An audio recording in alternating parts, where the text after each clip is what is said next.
This is hematology, which is the transport of materials in the bloodstream, the internal environment, and immunology, or our immune system that hopefully protects us from infection and invaders, right? So a couple of things to remember. All of our patients, they're adults, all of them are stressed. And whatever realm you can imagine, physiologically, psychologically, spiritually, whatever realm you want to talk about, a patient is stressed. Your normal stress response is really dependent on that sympathetic nervous system. So when you get stressed and the sympathetic nervous system pumps out your catecholamines, epinephrine, norepinephrine, and cortisol, those are your major stress hormones, the first thing you're going to see is that heart rate goes up. So for the test, the first clinical sign of hypovolemia would be tachycardia. But also for the test, the first clinical sign of alcohol withdrawal would be, and the answer is tachycardia. When people withdraw from drugs, again, the sympathetic nervous system turns on, and the first thing that you might see clinically before you see tremors or hallucinations and all those things we think about at alcohol withdrawal is tachycardia. So heart rate goes up, blood pressure, because you have vasoconstriction. Remember the sympathetic nervous system, increased heart rate, epi-norepi, vasoconstriction, blood pressure goes up, systolic and diastolic. Temperature may also go up because of vasoconstriction. Blood sugar goes up. And there's a couple of other things that happen with your stress hormones.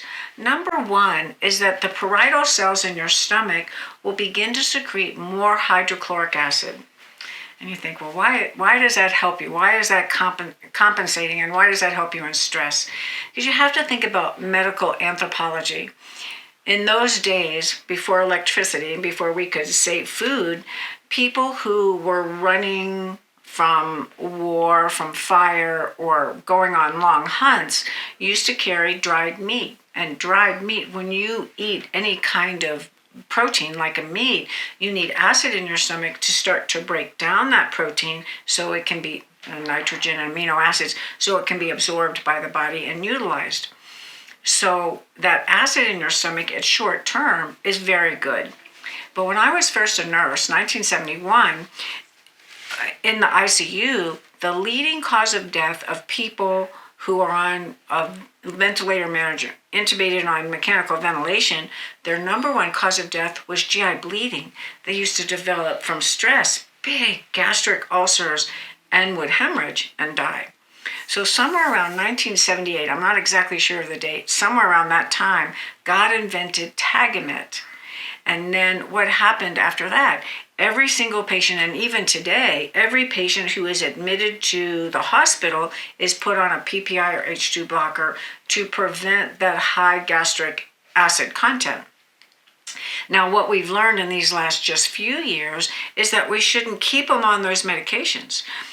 If someone was not on a PPI or an H2 blocker at home because they had esophagitis or gastritis or GERD, but they're not on those normally, once they come into the intensive care unit and once we begin to feed them, maybe they're still intubated, they're still on the vent, but we're tube feeding them, we should begin to stop those medicines because your stomach needs to be acidic. Now, I want you to think about this. Now, I'm not making a joke, but this is true. How do you think your patient got E. coli pneumonia?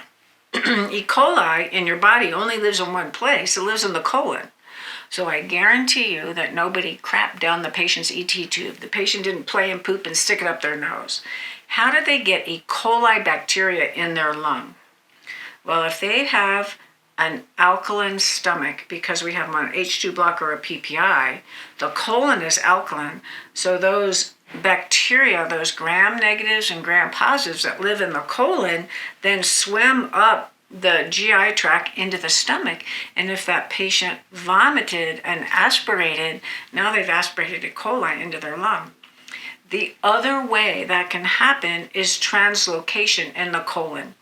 Your colon is a big muscle, and on the inside layer of that muscle are cilia and mucus-forming cells. So there's a lot of mucus in there. The mucus prevents those bacteria from invading the bloodstream of that colon, of that muscle. if we don't feed people and they become maybe a little hypotensive, the cilia comes out, the mucus comes out, and the bacteria can swim right into the bloodstream, from the bloodstream into the alveoli, and they get bacterial, gram-positive, gram-negative pneumonias. So stopping those drugs may become important to your patient.